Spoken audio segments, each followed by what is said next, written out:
Bismillahirrahmanirrahim. Assalamualaikum warahmatullahi wabarakatuh.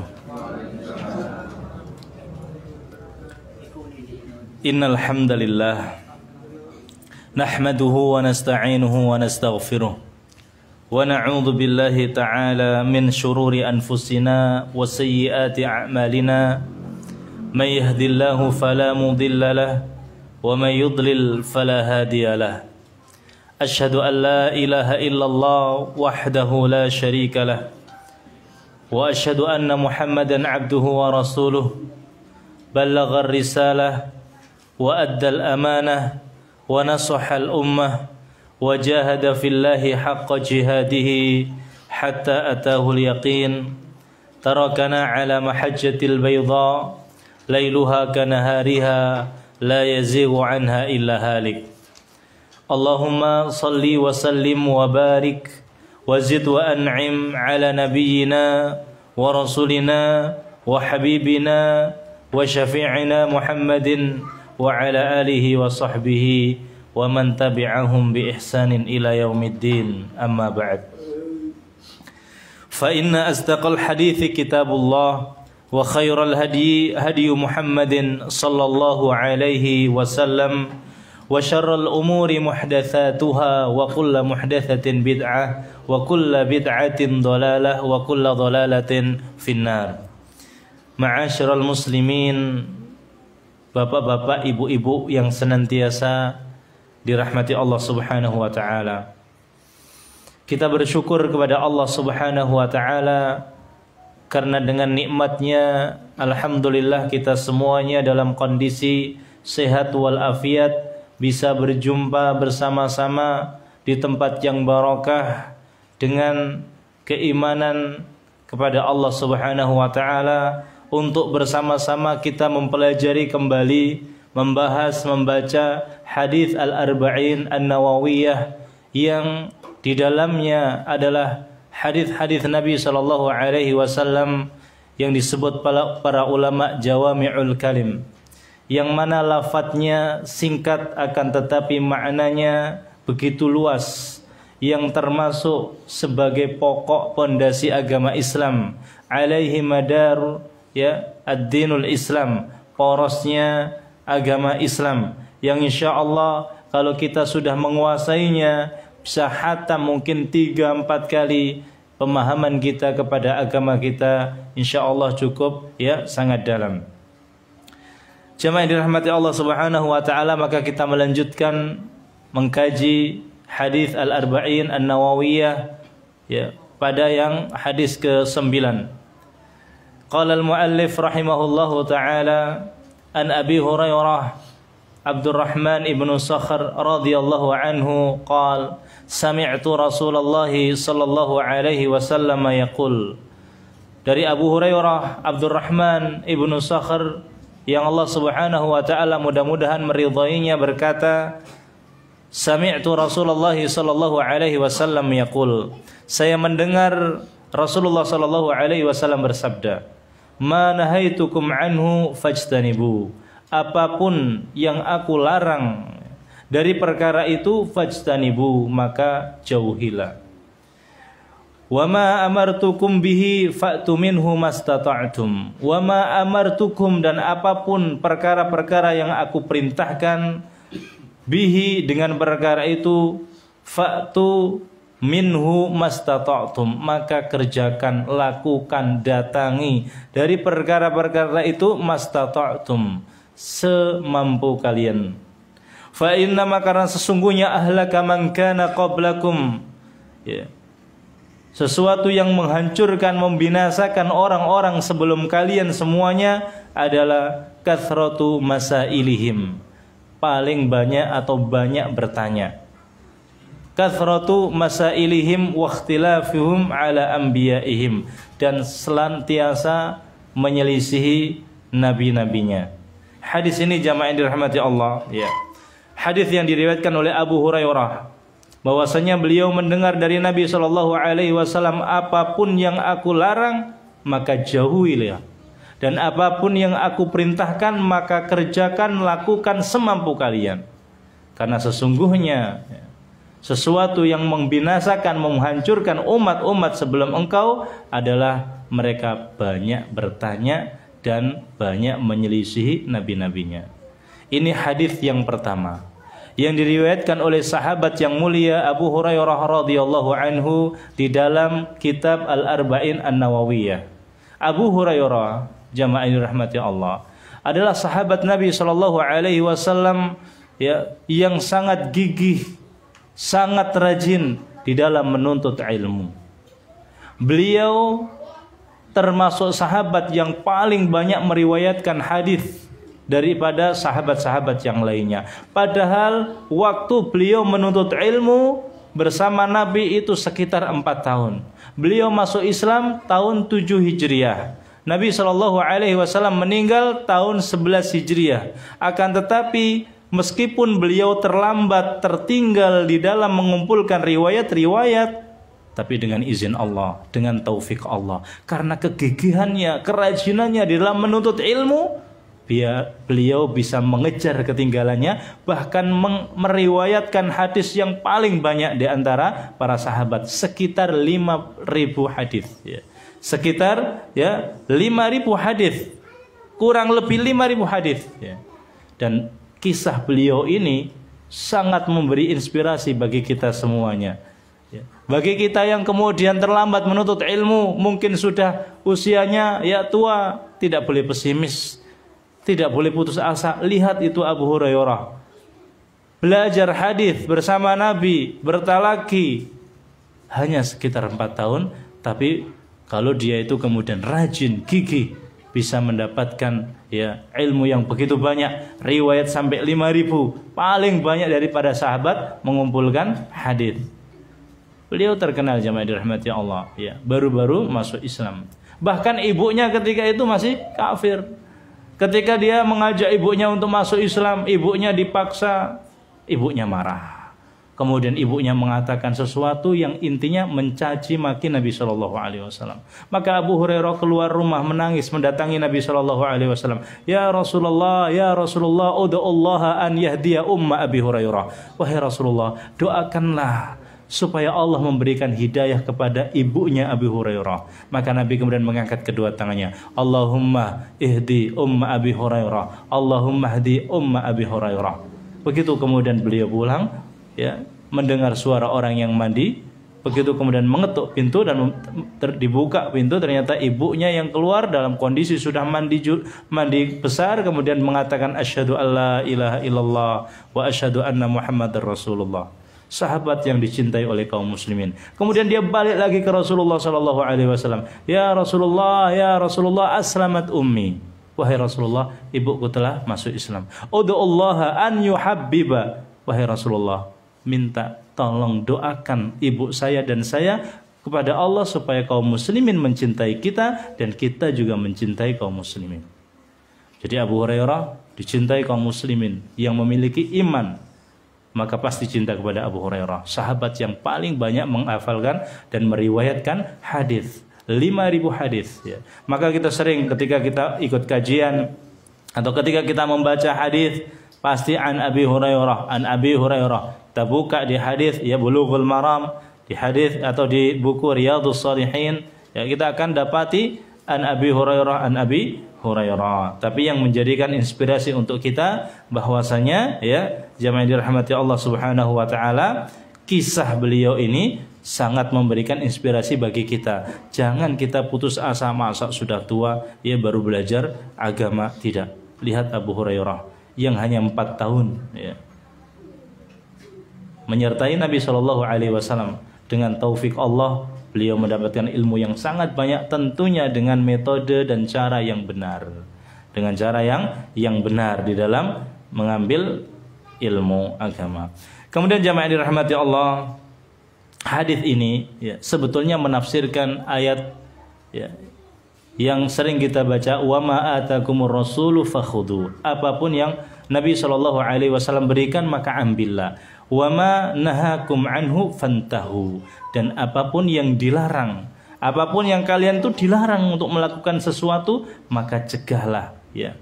Maka ya hentikanlah. Akan tetapi ada perbedaan lafaz sedikit. Apa itu? Kalau di ayat wa ma atakumur rasulu fakhudhu, ya, apapun yang diperintahkan Nabi maka ambillah, apapun yang dilarang maka hentikanlah. Tapi hadis yang kita pelajari ini dibalik, ya. Dibalik maksudnya apa? Didahulukan larangannya, ya. Nabi SAW bersabda, ma nahaitukum anhu fajtanibu, apapun yang kami larang, kata Nabi, apapun yang kita larang maka tinggalkanlah, jauhilah secara mutlak. Wa ma amartukum, dan apapun yang kita perintahkan bihi, dengan perkara itu, fa'tu minhu mastata'tum, lakukan semampu kalian. Lakukan semampu kalian. Kenapa di hadis ini kemudian larangan didahulukan, perintahnya diakhirkan? Ada beberapa ulama yang kemudian menilai karena meninggalkan larangan itu lebih berat daripada melakukan perintah. Oleh karenanya kita sering mendengar kalimat STMJ, sholat terus maksiat jalan. Sholatnya perintah, bisa melakukan, maksiatnya larangan, tapi tetap jalan, nggak bisa meninggalkan, ya.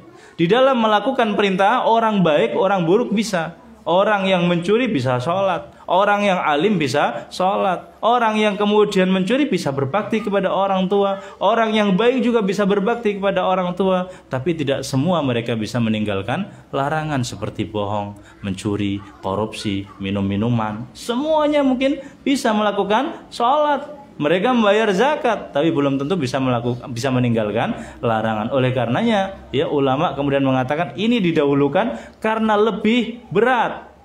Tapi sebagian ulama juga kalau dilihat dari, ya, segi gampangnya, itu lebih mudah meninggalkan larangan daripada melakukan perintah, karena asal sesuatu itu diam. Maksudnya kamu nggak boleh begini, ya, pokoknya kita nggak melakukan itu, ya sudah disebut meninggalkan larangan. Tapi kalau kamu diperintahkan haji, belum tentu bisa haji, karena kita harus gerak untuk kemudian melakukan. Wallahu alam.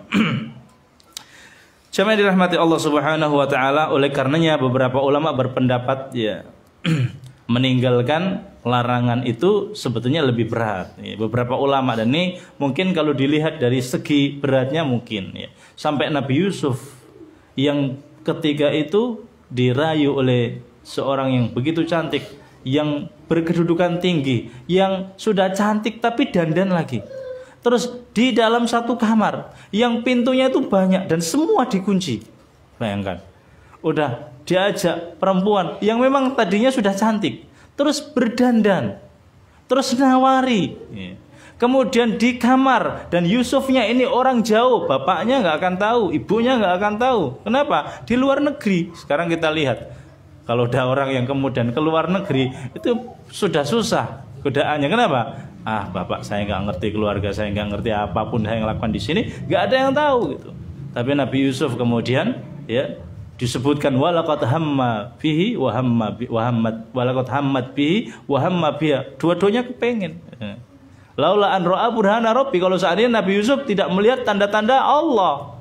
Nah, kemudian Nabi Yusuf ingat, akhirnya meninggalkan apa yang dilarang. Di situ kemudian kedudukan Nabi Yusuf lebih tinggikan oleh Allah Subhanahu wa taala. Kemudian kita harus bisa memahami antara larangan dan perintah, jamaah dirahmati Allah. Karena Nabi SAW di sini mengatakan, ya, ma anhaitukum anhu, apapun yang kita larang, apapun yang saya larang maka jauhilah secara mutlak. Kalau kita dilarang, maka dilarang untuk mendatangi, dan diperintah untuk menjauhi secara mutlak. Berbeda dengan perintah. Jadi kalau larangan, ya, itu kita sudah dilarang untuk mendekati, tidak hanya kemudian melakukan, mendekati aja nggak boleh. Contohnya dilarang berzina, mendekati zina pun tidak boleh. Jadi semua fasilitas-fasilitas yang bisa mendekatkan kepada zina pasti dilarang. Makanya melirik perempuan, ya, kemudian membayangkan meskipun belum sampai berzina dilarang. Allah Subhanahu wa taala berfirman, qul lil mu'minina yaghuddu min absarihim wa yahfadhu furujahum dzalika azka lahum, ya. Dzalika azka lahum. Dan ini tidak boleh kita kemudian memandang perempuan dan kemudian membayang-bayangkan, nggak boleh. Padahal sebenarnya dilarang apa? Zina. termasuk syirik. Kita dilarang melakukan syirik, tapi termasuk yang bisa mendekati ke syirik. Contohnya apa? Sholat di kuburan. Sholat di kuburan niatnya untuk Allah. Sholatnya ngadep kiblat, tapi di situ ada kuburannya, sujud, ruku, tidak boleh. Ya. Maka Nabi SAW mengatakan, la'natullahi 'alal yahudi wan nasara. Laknat Allah kepada orang Yahudi, pada orang Nasrani. Ittakhadhu qubur anbiya'ihim masjidah, menjadikan kuburan-kuburan para nabi sebagai masjid. Ditafsiri oleh ulama, maksudnya ya kuburan itu kemudian dia sholat di depannya, atau sholat di atas kuburan, atau kuburan kemudian dibangunkan di kuburan itu masjid. Kenapa kok nggak boleh? Karena ditakutkan orang-orang lain mengira orang Islam itu menyembah kuburan, padahal ketika sholat tidak menyembah kuburan, menyembah Allah. Jadi sesuatu yang mendekati nggak boleh. Maka fastanibu anhu, titik, mutlak ya. Manahaitukum anhu fastanibu, apapun yang aku larang kata Nabi, maka jauhilah, harus dijauhi ya.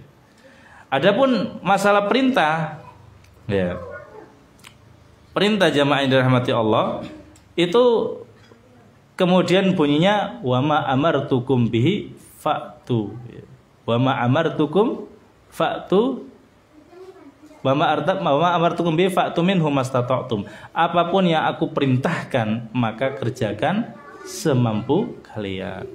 Semampu kalian juga jangan dimaknai secara tekstual. Tanya, kenapa Pak kok nggak sholat subuh? Ya karena belum mampu sholat subuh, hanya mampu sholat maghrib.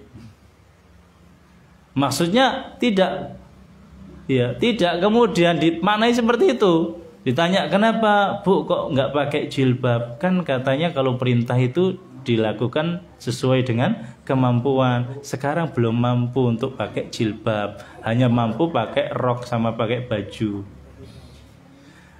Tidak seperti itu jamaah dirahmati Allah. Jadi apapun yang kita perintahkan maka lakukan semampu kalian. Itu semampu kalian dalam artian di sini adalah kewajiban ya taklifi. Jadi hukum taklifi, kalau wajib ya dilakukan sesuai wajib, tapi ya kadarnya ini lakukan sebagaimana kemampuan kita. Contohnya diperintahkan sholat, ya kita sholat, tapi kok nggak mampu berdiri, padahal wajibnya itu berdiri, boleh duduk. Nggak mampu duduk, boleh kemudian baring. Itu maksudnya ya. Jadi tidak kemudian kita ya artikan bahwasanya semampu kita, ya udah semampu kita. Ya. Kita lakukan semampu kita, tidak ya. Jamaah dirahmati Allah Subhanahu wa taala. Jadi kalau kita dilarang melakukan sesuatu, maka langsung mutlak, dilarang syirik, dilarang bid'ah, dilarang mencuri, dilarang berzina, semuanya. Kalau kita sudah tahu nasnya ya, innamal khamru wal maisir wal ansab wal azlamu rijsum min amali syaitan fajtanibuh. Sesungguhnya khamr ya, termasuk dan yang lain-lain itu maka jauhilah, larangan menjauhinya. Jadi nggak boleh meskipun cuma 1 tetes khamr, mutlak harus dijauhi. Kalau larangan harus dijauhi. Tapi kalau kemudian perintah, ini perlu kita, makanya di sini aja pemahamannya. Kalau pokoknya sudah dilarang, nggak boleh kita utek-utek. Kalau dilarang kayak orang Yahudi, udah Yahudi kamu pengen ibadahnya hari apa? Hari Sabtu ya Allah. Ya udah, hari Sabtu ibadah. Udah larangan untuk bekerja hari Sabtu, udah. Meskipun kemudian dicarikan cara untuk bisa bekerja pada hari Sabtu, tetap haram. Dilarang ya melakukan atau minum khamr. Ya meskipun itu tidak dinamakan khamr tapi bisa memabukkan, ya udah tetap haram ya. Akan tetapi kalau perintah jamaah yang dirahmati Allah kondisinya beda. Kalau perintah itu kita diperintahkan untuk melakukan semampu kita. Maksudnya tidak kemudian kita diperintahkan yang wajib terus saya cuma bisa sholat maghrib saja, subuhnya belum bisa, ya nggak apa-apa semampu kita, tidak. Tapi di sini dilihat hukum taklifinya. Kalau memang wajib ya tetap wajib, tapi kemampuan kita. Contohnya kalau kita belum bisa haji karena nggak punya banyak duit, ya belum mampu, belum wajib. Tapi tapi kita bisa umroh, ya kita umroh dulu. Kalau seandainya kita bisa apa ini tidak bisa zakat fitri dengan 1 sok, bisanya kemudian lebih dari itu karena tidak mampu, ya boleh, bahkan tidak bayar pun tidak apa-apa. Ya. Itu yang dimaksud adalah fa'tu minhu mastata'tum. Makanya Allah Subhanahu wa taala juga berfirman, fattaqullaha mastata'tum, ya. Fattaqullaha mastata'tum. Jadi apapun yang diperintahkan oleh Allah Subhanahu wa taala dan nabinya kita lakukan semampu kita, bukan berarti kemudian kita maknai tekstual tadi, ya. Tapi kita perlu kemudian memaknai seperti yang dimaknai Nabi SAW di dalam hadis-hadisnya. Enggak bisa sholat dengan berdiri, duduk, enggak bisa duduk dengan berbaring, ya, seperti itu. Kemudian jamaah yang dirahmati Allah Subhanahu wa taala, ya, kita menyikapi itu semuanya, ya, dengan yang dikisahkan oleh Nabi atau disebutkan oleh Nabi, termasuk kabar-kabar, ya. Kalau kabar-kabar yang datang dari Nabi, ya, ini juga sudah sering kita pelajari, kisah-kisah yang datang dari Nabi, ya, maka kita benarkan, kita yakini, ya. Dan ini adalah makna syahadat kepada Rasulullah Shallallahu Alaihi Wasallam, ya. Kita mentaati apa yang diperintahkan dan kita menjauhi apa yang dilarang, dan kemudian kita membenarkan apa yang dikabarkan dan tidak menyembah, ya, tidak menyembah Allah Subhanahu wa taala kecuali, ya, seperti yang diperintahkan Nabi. Kemudian di dalam hadis ini itu ada asbabul wurudnya, ada sebab diriwayatkan hadis ini. Persis seperti yang diriwayatkan oleh Abu Hurairah juga. Jadi ketika Nabi SAW di atas mimbar, kemudian Nabi SAW berkata, ayuhan nas, ya, wahai manusia, qad faradallahu alaikumul hajj, Allah telah mewajibkan kalian haji, fahajju, maka hajilah. Nah, kalau kita paham tadi, kalau udah perintah itu lakukan semampu kita, kalau larangan mutlak harus kita tinggalkan, maka tidak perlu tanya lagi. Ini tiba-tiba ada seorang sahabat yang berdiri, ya Rasulullah, aku lu'am. Wahai Rasulullah, apakah wajib haji itu setiap tahun? Nabi diam. Pokoknya kalau perintah, lakukan apa yang sudah diperintahkan, ya. Kalau mampu, lakukan. Kalau nggak mampu, ya udah, ya, ibaratnya. Kenapa? Ya karena itu perintah. Tapi ini tanya, ya Rasulullah, apakah setiap tahun wajib haji? Nabi diam. Tanya lagi sampai 3 kali. Ya Rasulullah, apakah wajib haji tiap tahun? Akhirnya Nabi mengatakan, ya, lau qultu na'am la wajabat. Kalau seandainya aku mengatakan iya, pasti diwajibkan haji. Dharuni, tinggalkanlah. Ma taraktukum. Ya. Apa yang aku tinggalkan? Kata Nabi SAW, seandainya kamu itu kemudian saya jawab iya, pasti haji itu wajib tiap tahun. Walam mastata'tum, kamu gak akan bisa melakukan. Maka tinggalkanlah apa yang memang saya tidak bahas. Kalau saya merintahkan haji, ya udah haji gitu. Gak usah tanya tiap tahun. Ya. Fa inna ma ahlaka man kana qablakum, karena sesungguhnya yang membinasakan umat-umat sebelum kamu itu karena banyak tanya. Terlalu banyak tanya, ya. Karena Nabi Shallallahu Alaihi Wasallam, ya, mengatakan tadi, faida amartukum bisyai'in, kalau saya memerintahkan kalian dengan sesuatu, fa'tu minhu mastata'tum, maka lakukan apa saja yang saya perintahkan semampu kalian, ya. Karena kalau seandainya jumlahnya Nabi dulu bersama para sahabatnya itu mungkin, Pak Bu, untuk haji tiap tahun. Karena haji Nabi yang terakhir, haji wada, itu sekitar 10.000 manusia saja. Nah, tapi kalau sekarang, nah itulah termasuk mukjizat Nabi. Nabi mengatakan, seandainya saya mengatakan iya, pasti wajib. Tapi Nabi tahu umat Islam bakal banyak, sampai 1 miliar. Sekarang aja, ya, kalau seandainya, ya, cuman berapa juta. Seandainya kita daftar haji sekarang ini, yang ada di Lamongan sekitar 20 tahun sampai 25 tahun. Padahal tidak semua haji. Nah, kalau semua haji, bisa dibayangkan banyak yang meninggal dunia. Wong sudah dibatasin aja. Pernah saya itu di Mina, itu Masya Allah, mungkin mayat itu lebih dari 100. Gara-gara desak-desakan. Mereka semuanya pengen melontar jumroh pada waktu yang afdol semuanya, tua, muda, rebutan, akhirnya injak-injakan dan meninggal dunia. Dan itu bahaya. Dan nggak bisa. Makanya mengatakan, ya, lau qultu na'am la wajabat. Kalau seandainya saya mengatakan iya, pasti diwajibkan. Ya. Maka Nabi mengatakan, dzaruni ma taraktukum, maka tinggalkanlah apa yang memang saya tinggalkan. Nggak usah kamu tanya-tanya, nggak usah kamu tanya-tanya. Makanya kita perlu beradab di dalam bertanya dan dibahas oleh ulama. Kenapa? Karena yang menjadikan umat-umat sebelum kita itu binasa karena banyak tanya. Loh, boleh nggak tanya kita? Boleh, tapi harus ada adabnya. Kadang-kadang bertanya sesuatu yang nggak penting, ya. Bertanya sesuatu yang tidak mungkin terjadi. Contohnya gimana, Ustadz? Gimana ya cara menyembelih dinosaurus? Emang ada dinosaurus? Tanya lagi dagingnya gimana? Ada yang tanya gimana ya sholat di bulan itu ngadapnya kemana? Ada Ustadz mengatakan ya ketika ditanya udah bapak ke bulan dulu, nanti kalau udah sampai sana SMS. Setelah itu baru dijawab. Kenapa? Karena belum terjadi. Ibnu Umar ketika ditanya sesuatu yang belum terjadi, ya, ditanya oleh orang Yaman, wahai Ibnu Umar, gimana Nabi SAW mencium Hajar Aswad?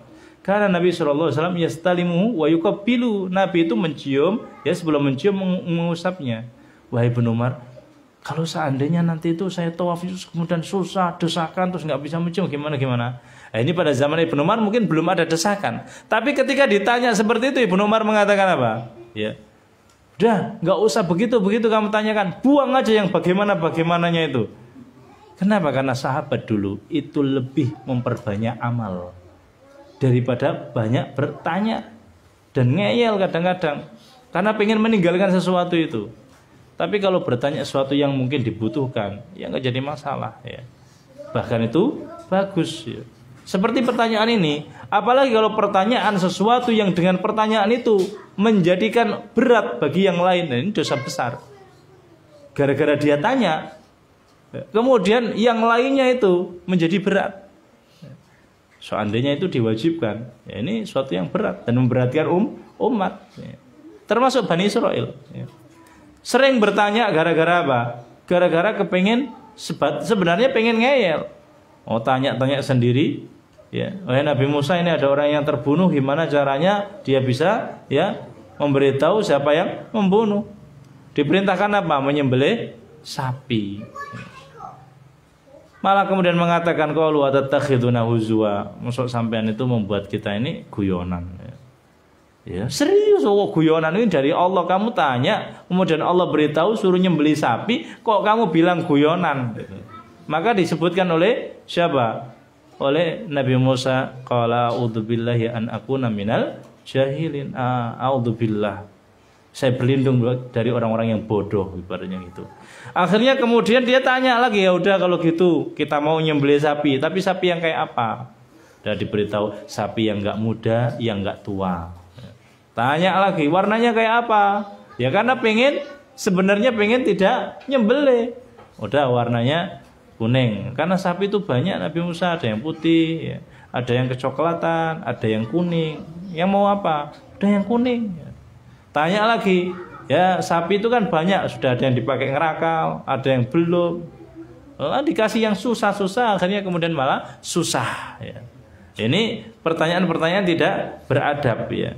Kemudian diantaranya Nabi SAW ketika ditanya, ya, Nabi juga kemudian enggan menjawab, ya Rasulullah, di mana aku nanti, di surga atau di neraka? Ya.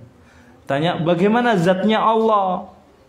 Zatnya Allah itu gimana? Pertanyaan-pertanyaan seperti ini, ya, tidak perlu kemudian ditanyakan, ya.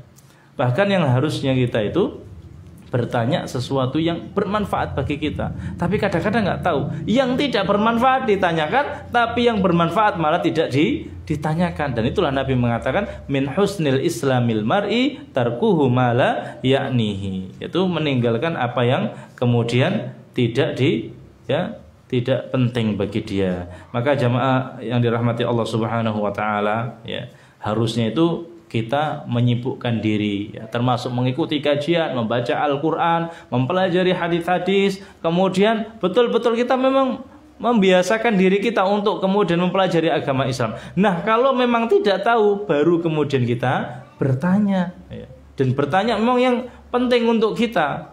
Jangan kemudian bertanya yang tidak penting, ya. Yang tidak penting. Sahabat itu dikisahkan sampai menyimpan masalah, ya, menyimpan pertanyaan itu sampai 1 tahun. Itu banyak, ya. Dan sahabat itu lebih senang kalau ada orang Badui datang, bahkan memberikan hadiah kepada orang Badui. Kenapa? Karena orang Badui itu banyak nggak tahu, dan kemudian dia tanya kepada Nabi. Nah, kalau para sahabat mereka enggan, mereka itu ibaratnya karena saking sopannya dengan Nabi nggak berani. Makanya kalau kita lihat di dalam Al-Quran, pertanyaan cuman yas'alunaka anil khamr, yas'alunaka anil mahid, yas'alunaka madza yunfikun. Pokoknya yang yas'alunaka cuman 12 ayat. Artinya memang jarang banyak yang tanya. Yas'alunaka cuman 12 ya. Dibanding yang lainnya, ya. Akan tetapi jamaah yang dirahmati Allah Subhanahu wa taala, pertanyaan itu ya kadang penting. Bahkan mungkin yang belum terjadi. Yang belum terjadi tapi seakan-akan nanti bisa terjadi, boleh kita tanyakan. Tapi kalau yang akan terjadi tapi tidak akan terjadi, contohnya yang akan datang. Kita ada yang bertanya, ya ibaratnya, ya Ustadz, gimana seandainya kalau Ka'bah itu terbang, ya. Kemudian kita sholatnya ngadep kemana? Ya, itu kan suatu yang kayaknya mustahil.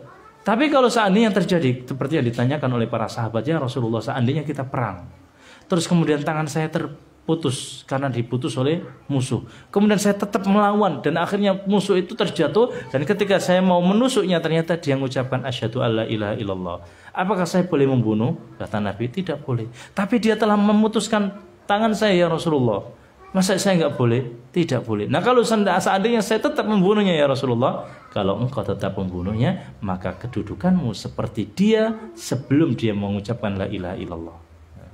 Atau ketika Nabi mengisahkan tentang masalah Dajjal, ya, Dajjal itu akan keluar. Inna Dajjal satata'u kullal ard. Sungguhnya Dajjal pasti akan menginjak semua bumi, dan Dajjal itu akan menginjak semua bumi kecuali Mekah dan Madinah, dan hidup di bumi ini selama 40 hari.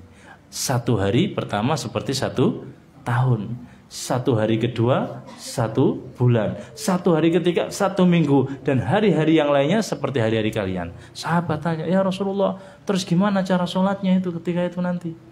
1 tahun, masa kemudian sholat cuma 5 kali? Kenapa? Karena cuma 1 hari tapi lamanya kayak 1 tahun.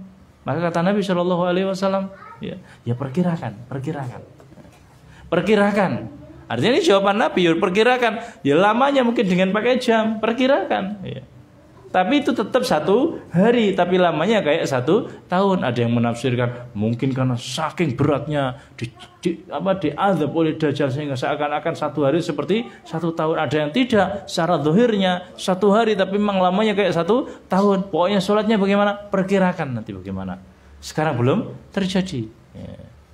Jadi pertanyaan-pertanyaan ya yang memang perlu kita tanyakan, yang mungkin terjadi boleh ya. Akan tapi kalau untuk mengeyel, maka itu yang menjadikan kita semuanya ya binasa, dan jangan sampai kemudian kita mengikuti ya sunnah-sunnah orang-orang yang dibinasakan oleh Allah Subhanahu wa taala.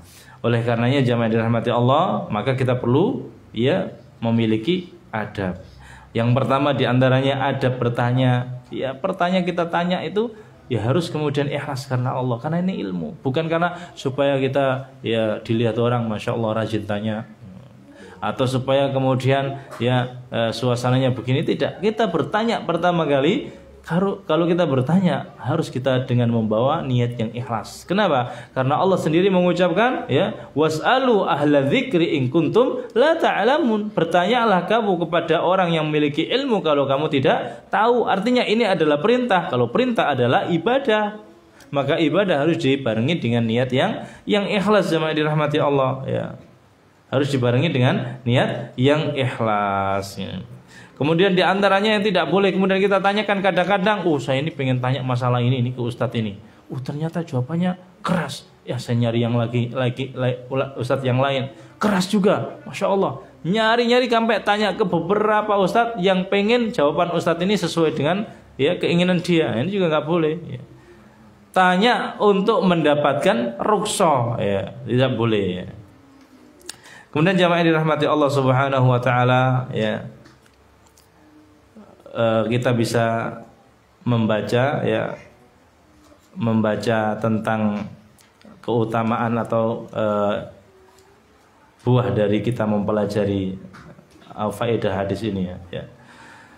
Faedah yang bisa kita ambil dari hadis ini yaitu wajibnya setiap yang dilarang oleh Nabi atau dilarang oleh syariat untuk kita tinggalkan secara mutlak, ya.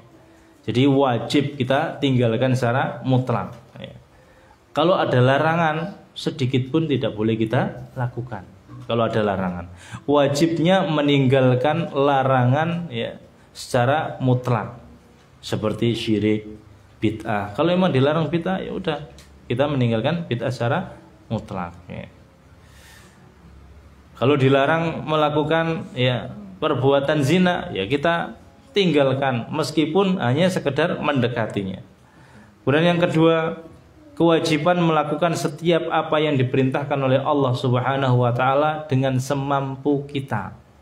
Semampu kita maksudnya tadi, ya. Bukan kemudian kayak, ya, kan saya belum mampu, Ustaz, belum waktunya ibaratnya untuk memakai jilbab. Tidak. Semampu kita ini, ya kita lakukan itu, tapi sebisa kita. Kalau nggak bisa, ya bersedekah dengan yang banyak, ya mungkin dengan yang sedikit. Kalau nggak bisa juga, ya paling tidak dengan perbuatan yang baik, dengan senyum kita, ya.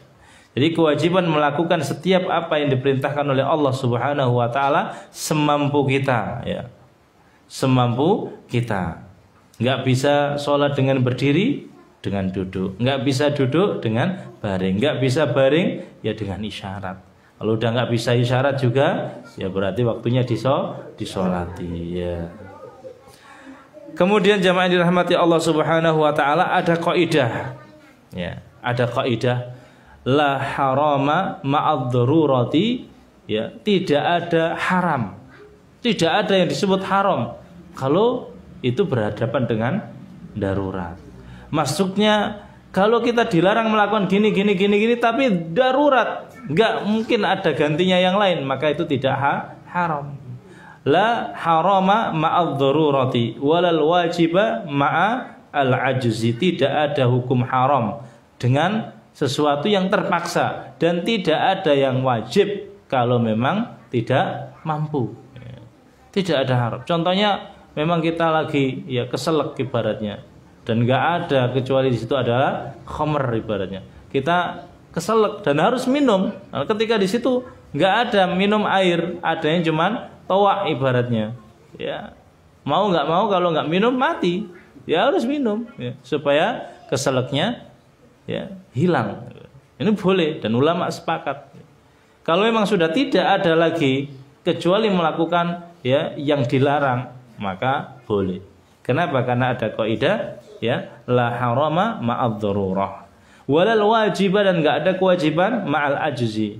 Tidak ada kewajiban kalau dia itu tidak bisa melakukan, enggak bisa haji, ya wajar. Kenapa? Karena enggak ada duit, ya. Maka tidak perlu haji, ya. Enggak bisa haji. Tapi kalau sholat, ya tetap kita semua bisa sholat. Kalau enggak bisa sholat, ya pasti disolati. Masih.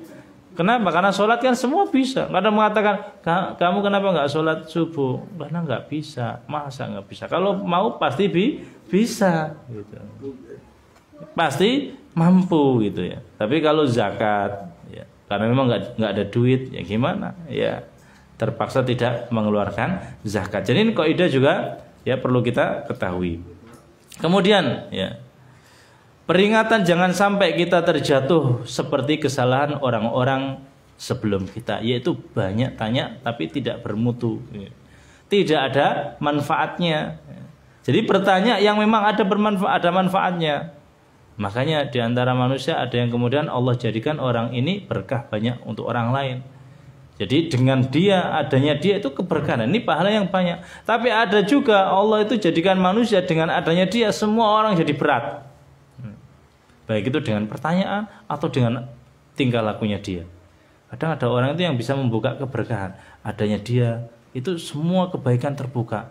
Oh, bisa membuat gini, bisa membuat gini, boleh begini, boleh begitu, semuanya berkah. Tapi kemudian orang ini meninggal, muncul orang yang kemudian kedua, semuanya ditutup, semuanya dihabiskan. Nah, seperti ini dosanya banyak. Kenapa? Orang itu terhalang dari mendapatkan kebaikan. Begitu juga gara-gara pertanyaan yang tidak benar, akhirnya kemudian gaduh, maka membuat ya dia menjadikan ya berat dan memberatkan orang lain. Kemudian jemaah dirahmati Allah, kewajiban seorang muslim untuk mempelajari firman-firman Allah ya dalam Al-Qur'an dan sabda Nabi Shallallahu alaihi wasallam. Kenapa? Ya.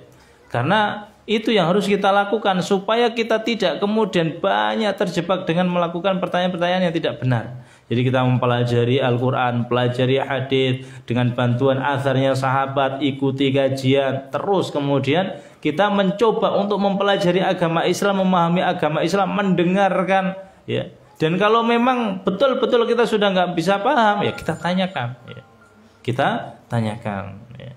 Kemudian yang terakhir, ya, kita mengetahui sebab binasanya umat-umat yang terdahulu adalah sering menyelisih nabi-nabinya.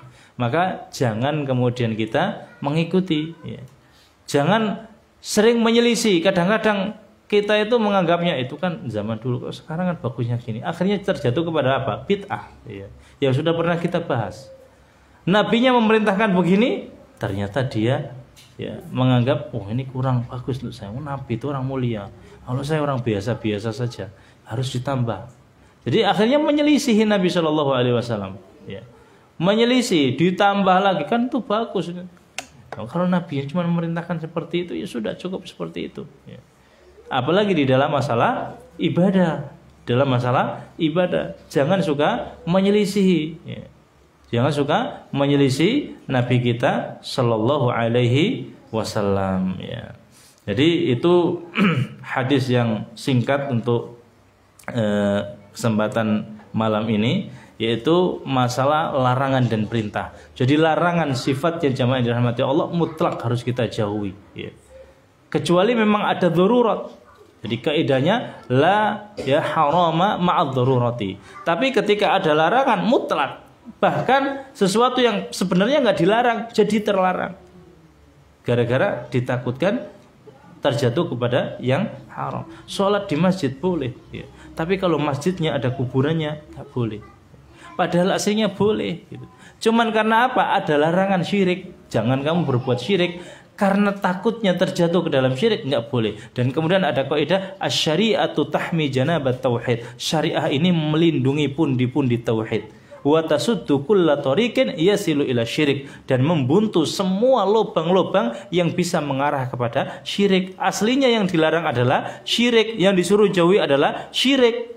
Tapi karena ini masalah larangan, kita jauhi sejauh-jauhnya. Tidak hanya kita tinggalkan, kita jauhi. Yang bisa mengarahkan kepada larangan dijauhi.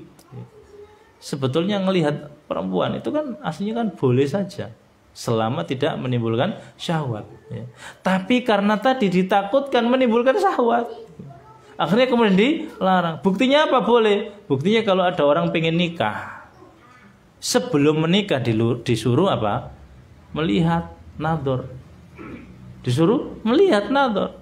Dan yang disuruh melihat ini, ya, sampai beda-beda pendapatnya. Bukan ngelihat apanya? Ya paling enggak mukanya, paling enggak kemudian kakinya, tangannya, ya. Kenapa? Karena lafaz hadisnya fal yandur ila ma yad'u ila nikahiha. Lihatlah apa yang bisa mendorong dia supaya cepat bisa nikahi dia. Maka ada pendapat-pendapat yang nyeleneh, ya, bisa melihat semua tubuhnya kecuali kubul wa dubur. Pendapatnya Imam Auza'i, ya. Pendapatnya Imam Ad-Dhahiri, ya, boleh melihat semuanya selain amakinul laham, yang berdaging. Artinya memang lihat itu boleh awalnya, tapi karena ditakutkan untuk ya terjatuh kepada yang dilarang yaitu zina, maka tidak boleh. Nah ini kalau ada larangan mutlak tidak boleh, sedikit tidak boleh, ya. Kan makan riba cuma sedikit masa nggak boleh? Ya nggak boleh. Bahkan dulu seorang ulama itu Ketika ditanya, kenapa engkau nggak mau ngaup ke bawah pohonnya orang itu? Kok malah panas-panas? Bukan hanya ya menjaga kewaraan, dijawab karena yang punya pohon itu ya itu punya hutang saya. Takutnya kalau saya ngaup di bawah pohonnya, itu ada hadis kullu qardin jarra naf'an fahuwa riba. Setiap utangan, terus dengan utangan itu kita menikmati manfaat dari utangan itu, takut riba. Nah ini meskipun terlalu padahal ya. Ya. Terlalu, tapi ya tadi menjauhi larangan tadi ya. Sampai segitunya berarti. Ya, kalau kita kan terkenal pijet ya. Diutangi kemudian diutangi tapi syaratnya pijet. Nah itu pijet pun kemudian masuk ke riba. Dan ini sebetulnya sudah jelas, cuman banyak yang masih belum tahu. Bahkan orang itu kemarin guru kelasnya ibaratnya itu mengatakan, saya nggak punya sepeda motor, nah, kok ada yang utang duit nanti suruh njogo sepeda motor ini.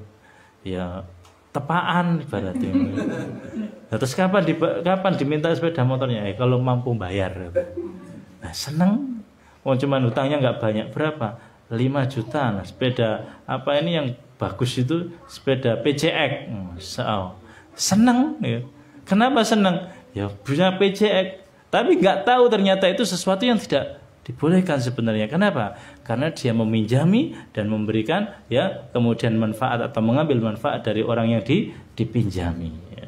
Jadi mutlak apapun yang dilarang itu kemudian kita jauhi. Dan kalau perintah maka kerjakan semampu kita. Maka Allah kemudian berfirman, fattaqullaha mastata'tum. Bertakwalah kamu kepada Allah semampu kalian. Semampu kalian. Karena orang beda-beda. Gampangannya itu gitu ya. Kalau kemudian dilarang, kalian kalau dikatakan kamu jangan masuk ke rumah ini. Sebetulnya kalau kita nggak masuk ke rumah itu, duduk aja di sini sudah dikatakan sebagai meninggalkan larangan. Ya. Gampang sebetulnya meninggalkan larangan itu. Kamu jangan masuk ke kamar atau ke ruangan ini kecuali dari pintu belakang. Ya. Kalau masuk dari pintu depan melanggar nggak? Enggak. Tinggal tidak masuk dari pintu belakang. Itu larangan. Makanya Nabi itu mengatakan mutlak gak boleh. Kenapa? Karena semua orang sebetulnya bisa meninggalkan larangan itu. Ya. Tapi kalau perintah belum tentu bisa. Kalau seandainya ada yang mengatakan ya semua yang di ruangan ini keluar membawa semen 1 sak. Ya. Belum tentu semua mampu. Ya. Ada anak-anak kecil nggak bisa, dimampu-mampukan ya nggak bisa, jatuh. Makanya kalau perintah itu semampunya. Jadi kalau kita melihat perintah itu semampunya. Tapi kalau larangan dah mutlak. Kalau sudah ada larangan begini, tidak usah kemudian dicari-cari untuk bisa mendapatkan ya kehalalannya. Tidak. Ya. Tidak boleh. Kecuali tadi ada kaidah, tidak ada haram kalau dengan darurat. Dan tidak ada wajib kalau dengan tidak mampu. Saya kira mungkin ini cukup ya. Kita akhiri dengan kafaratul majlis. Subhanakallahumma wa bihamdika asyhadu an la ilaha illa anta astaghfiruka wa atubu ilaik. Assalamualaikum warahmatullahi wabarakatuh.